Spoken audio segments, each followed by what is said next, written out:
kanya-kanya nga ng opinyon ang nasabing isyu ngayon ng mga yulo na tila lalo pang ang lumala. Kaya naman pati ang mga netizen ay may kanya-kanya na ring mga suwesyon at opinyon.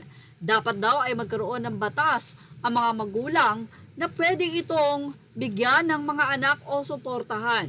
Pero hindi niyo po ba alam na matagal ng batas pala ito sa Pilipinas at ito ay ibinahagi ng isang abogado kung saan dito sinabi ni Attorney Mel Santamaria ang nasabi nga pong Article 195 na baka daw hindi alam ng mga Pilipino na mayroon naman talagang ganitong batas.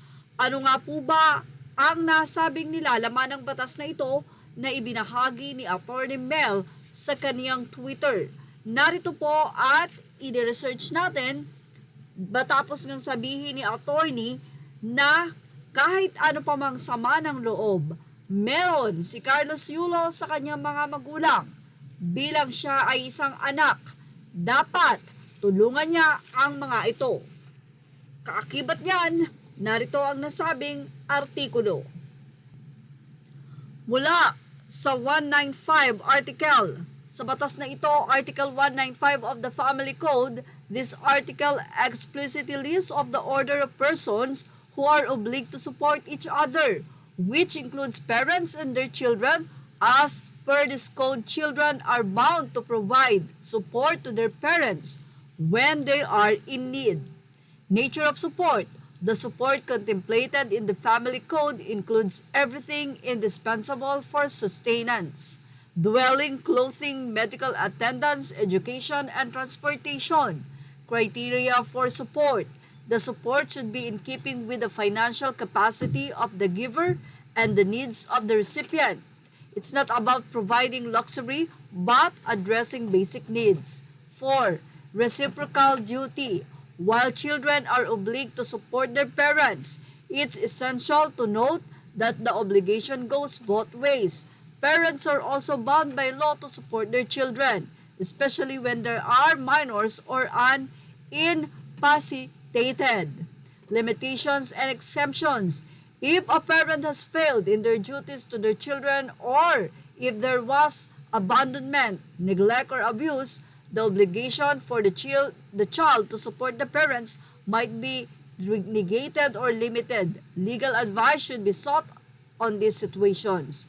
Enforcement. If a child refuses to support their parents without justifiable reasons, the parents can take legal action to demand support. Conversely, if a parent is demanding excessive or unwarranted support, the child can contest this in court. Cultural implications. Beyond the legal aspect, the Philippines has a strong culture of utang na loob or debt of gratitude. This cultural sentiment might often play a more significant role than legal provisions in compelling a child to support their parents. Look at the last part ng nasabing penal code na ito. Sinabi dito na ang utang na loob ay mas higit pa sa batas na ito. Well, ano po ang masasay nyo about dito? Salamat kay Attorney Santamaria sa kanyang naging pagbabahagi na ito na matagal nang nasa batas ang pangangalaga ng gobyerno sa pamilya. Ito'y ukol sa pagkakaroon ng ganitong sitwasyon katulad ng sa Family Yulo na may karapatan ang mga magulang nitong si Carlos na humingi ng parte. Siguro hindi ganun kalaki pero at least kahit paano ay magiging maayos ang nasabi nga pong buhay ng kanyang mga magulang. It's not luxury, sabi nga, pero at least yung financial sa pagkain, clothing, medical attendance, or yung pag-support sa mga kapatid sa eskwelahan or transportation ay nakapasok nga sa nasabing batas. Yan ang ating Showbiz Snap update. Images are all credit to the rightful owners. Thank you for watching Showbiz Now.